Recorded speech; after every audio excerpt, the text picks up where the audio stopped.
যেই কথাটা স্টিফেন হকিংসে ওই অগাস্টাইনকে বলা হয়েছিল, সেটার উত্তর আমি এখন আপনাকে দিচ্ছি। সেখানে ওখানে বলা হয়েছিল যে what was God doing before building the universe. সূরা আম্বিয়ার 104 নম্বর আয়াতে আল্লাহ বলছেন, সেদিন আমি আকাশকে গুটিয়ে ফেলবো যেভাবে লিখিত কাগজ গোটানো হয়। যেভাবে প্রথম সৃষ্টি করেছিলাম সেভাবে পুনরায় সৃষ্টি করব। প্রতিশ্রুতি পালন আমার কর্তব্য, আমার কর্তব্য আমি করবই। লিখিত কাগজ গোটানো, বুঝতে পারছেন, ব্ল্যাক হোলসের মাধ্যমে আস্তে আস্তে কিন্তু সব কিছু আবার মহাসংকোচনে, I am talking about Stephen Hawking's, total আবার একটা জায়গায় চলে আসবে। এই যে পৃথিবীটা যখন, সূর্যটা যখন নিভে যাবে, এটা একটা ব্ল্যাক ম্যাটারে পরিণত হবে। এবং যেটা হয় এরকম জমতে জমতে জমতে জমতে একসময় মহাবিশ্বের সবগুলোকে সে একত্রে নিয়ে আসবে।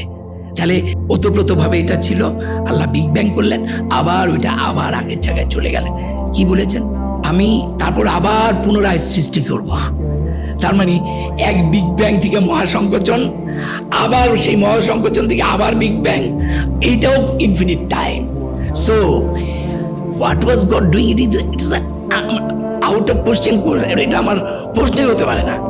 এক বিগ ব্যাং থেকে আরেক মহাসংকোচনের টাইমটা আমরা চিন্তা করতে পারি না। কাজেই আমার জ্ঞান, আমি আল্লাহকে বিচার করছি একটা মাত্র পৃথিবী আর মানুষ আমার নিজের সাথে তুলনা করে। পৃথিবীতে একটা না, কোরআনের আমি আপনাকে একদম আয়াত দেখাই দেব, ইনফিনিট অফ পৃথিবী, যে আল্লাহ কিভাবে আমাদের নিয়েছেন। কোরআনটা পড়তে হবে জ্ঞানের সঙ্গে।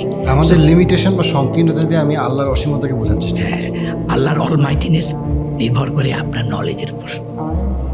আপনি কোর ব্যাং হলে আপনি আল্লাহকে একভাবে দেখবেন, আর আপনি যত জ্ঞান অর্জন করবেন তত ভালো।